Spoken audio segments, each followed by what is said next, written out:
Year was 1957, 63 years ago, when I was 7 years old and was passing by the residence of Marhum Nazerali Devji and found a crowd gathered there.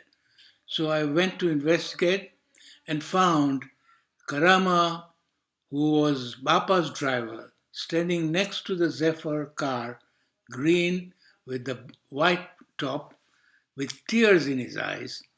And I asked what was happening, and I was told Bapa had just passed away as he was about to go to Kabristan to offer Fatiha, and that was during Ramadan time.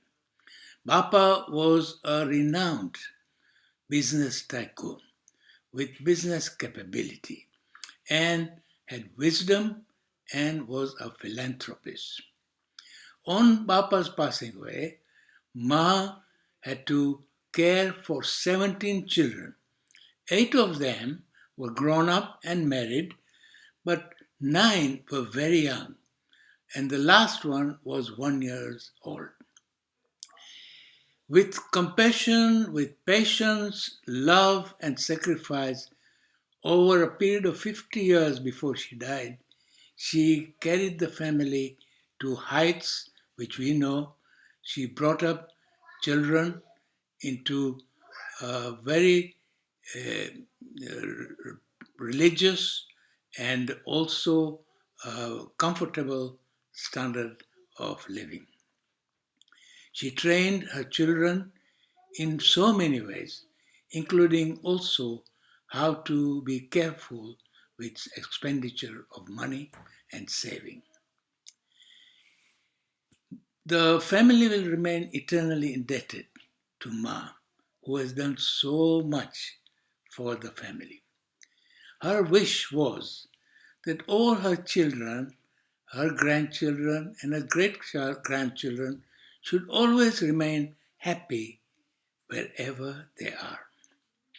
So, therefore, I want to talk about how to be happy as my topic.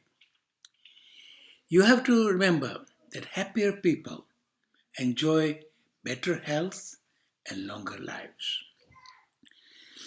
And you have to also remember your happiness depends not just on you, but on other people around you as well as the environment. Now remember, there are 3 kinds of people in this world. There is one kind which is average. They are in the majority. They are the people who can kill one bird with one stone. Then there is the people who are very intelligent. They are in the minority and they can kill 2 birds with one stone. Then there are those who are a bit backward, who are in the minority and who cannot kill one bird with even 10 stones. We have to learn to live with all 3 types. We have to network with the majority who are average. We have to learn from those who are very intelligent but not be jealous of them.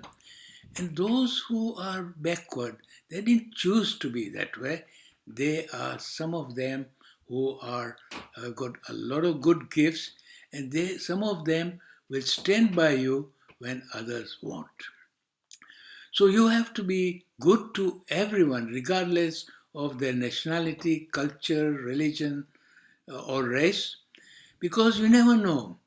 They could become your employee, your employer, or be one of the customers that you have, or even somebody who you would get related in terms of intermarriage as well. So, we have those people around us with whom we have to deal with and be in a happy state whilst we are dealing with them. Then there is happiness, which can be actually adversely affected by external forces.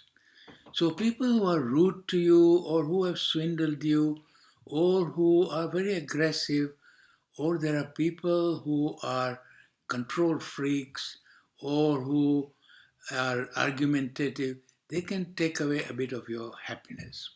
Similarly, you can find that when there is drought or recession or epidemic, that can also reduce your happiness.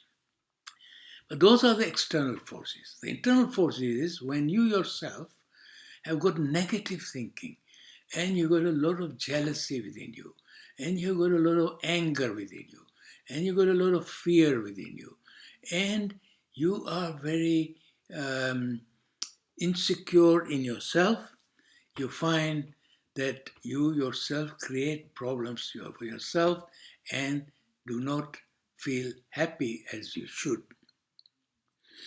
So you have to understand that happiness can be influenced by yourself as well as other people and the environment. So how to achieve happiness? You need two types of education. One that teaches you how to earn a living and one that teaches you how to live in this world.